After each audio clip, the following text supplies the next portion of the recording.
Patuloy na tumataas ang presyo ng gasolina sa pandaigdigang merkado, kasabay ng pagtaas ng petrolyo ay sumusunod naman agad sa pagtaas ang iba't ibang klase ng bilihin, sapagkat ang lahat ng produkto sa mundo ay pinapagalaw ng mga sasakyan, from point A to point B, na siyang pinapatakbo naman gamit ang gasolina. Maaring magkaproblema tayo sa hinaharap kung magkataon, dahil ang produktong petrolyo na pinagkukunan naman ng gasolina ay isang non-renewable source of energy, therefore, darating ang araw na magdi-decline ang production nito. Sa kabila naman ito ay unti-unti namang ginagawa ng paraan ng mga iba't ibang kumpanyang pangtransportasyon na pang-alternatibo sa gasoline-operated vehicle o engine. Dito na pumapasok ang mga development ng electric car at electric scooter. At good news, dahil matagumpay nang naimbento at na-develop na ngayon fully operated na ang ilang mga electric car at electric scooter ng ilang kumpanya. At sa Philippine market nga ay nag-umpisa na ring mag-import ng mga electronic scooters.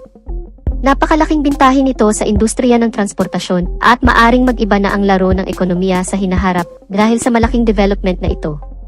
Ang pag-uusapan natin sa video na ito ay sa larangan ng electric scooter industry. Ang sikat at nangungunang Japanese motorcycle industry na Honda, sa kanilang electric scooter na Honda PCX EF01. Pero bago yan syempre, kung bago ka pa lamang po dito sa aking channel, baka naman kapatid kung pwede ay pakihit ang subscribe at notification bell icon para lagi kang updated sa ating motorcycle news and reviews. Huwag din kalimutan na mag-follow sa ating Facebook page. Noong buwan ng Oktubre, taong 2017, unang nilabas at pinakilala ng Honda Motorcycle Company ang kanilang electronic motorcycle na nooy isang prototype pa lang sa ginanap na Tokyo Motorcycle Show sa bansang Japan. Makalipas ang isang taon, taong 2018 ay naglabas naman agad sila ng isang global version para i-distribute sa iba't ibang bansa sa kadahilanang para masubukan ang nasabing electronic scooter, kabilang na nga ang bansang Pilipinas, particular sa lalawigan ng Romblon na siyang napiling lugar para i-testing ang pinakaunang bersyon ng electric scooter na ito, taong 2019. At ngayong taon ay alamin at bubusisiin natin ang lahat ng nabago at nadagdag sa mga features ng motorsiklong ito.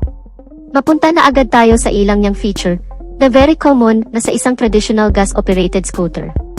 Meron itong built-in USB charging port sa kanyang left side pocket na kung saan ay pwede mong i-charge ang iyong mobile phone. At ang electric scooter na ito ay equipped with smart key system na kung saan ay remote na lang ang ginagamit upang i-operate ito, kaya napaka-convenient para sa rider, at meron na din itong anti-theft alarm, dagdag safety features para sa seguridad ng motorsiklo. Pagdating naman sa instrument cluster, ito ay naka-fully digital dashboard, at dito ay makikita muna lahat ng importanteng impormasyon, gaya ng digital speedometer, trip meter, odometer, clock at battery capacity monitor. Alamin pa natin ang high-tech specs, engine performance and capabilities, at mga advantages ng isang electronic scooter. Umpisahan natin sa kanyang breakdown electronic motor performance. Ang electric scooter na ito ay equipped with synchronous motor. Ang ibig sabihin naman nito ay nagsisynchronize ang pag-ikot at bilis ng mga mechanical construction parts nito at nagkakaisang lumikha ng isang lakas at bilis na nagsisilbing enerhiya para mapaikot ang mga gulong para umabante ang motorsiklo. At ang kagandahan pa nito, ito ay equipped with built-in motor temperature protection para pigilan ang overloading ng electrical flow para maiwasan ang overheating ng electronic motor, kaya nakakasigurado kang napapanatili nitong stable at nasa magandang kondisyon at continuous ang pagtakbo ng motorsiklo.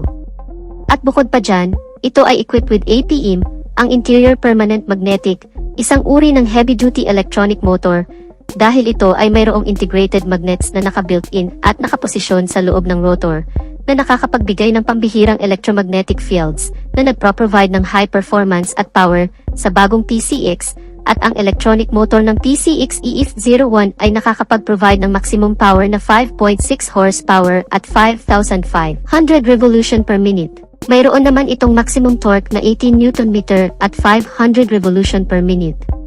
Dito ay mapapansin nyo agad ang kanyang maximum power at torque, kaya ganyan ang performance nito. Dahil ito ay nakadisenyo katulad ng isang 60cc motorcycle, at ito ay ginawa exclusively for home service, panghatid sundo, pangpasok sa trabaho, pang-market at marami pang iba. Ang electric scooter na ito ay hindi applicable sa long rides dahil ito ay nakadesign pang city riding conditions. Ang kagandahan naman ng PCX EF01 ay equipped with 2 removable lithium batteries at mayroon naman itong battery capacity na may kabuuang 21,700 mAh at nakakapag-provide naman ito ng high energy efficiency at high performance.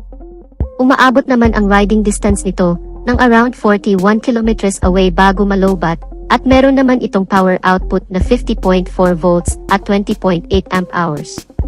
At compatible naman ito sa 100 volts AC plug, kaya napaka-convenient ng charging process nito dahil pwede mo itong i-charge direct sa outlet na parang isang mobile phones lang. Ang advantage naman ng removable battery ay pwede itong palit-palitan dahil ito'y detachable. Ibig sabihin ay napaka-convenient nito dahil ang mga batteries nito ay swappable at ito ay equipped with built-in overcharge protection na magpapanatili ng magandang kondisyon ng batteries ng mas mahabang panahon at pagdating naman sa charging capability, ito ay may two ways of charging options.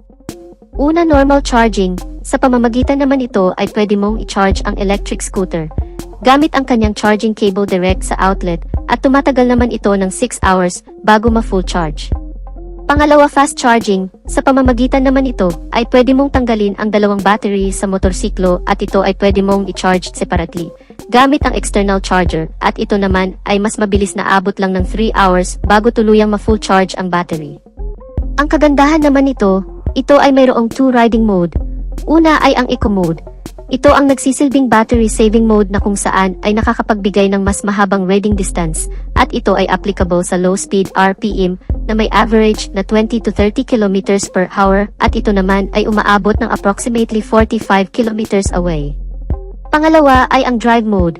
Ang power mode o ang high speed RPM ay ang pinakamalakas at pinakamabilis na pagtakbo ng motorsiklo na umaabot ng 60 km per hour at meron naman itong riding distance na 40 km away. Mapunta naman tayo sa body dimensions. Ang PCX EF01 ay may habang 1,960 mm at may lapad naman itong 740 mm at may taas naman itong 1,095 mm at may wheelbase naman itong 1,380 mm at may ground clearance naman itong 132 mm, mayroon naman itong seat height na 760 mm. Ang bigat ng electric scooter na ito ay may kabuuang 144 kilograms.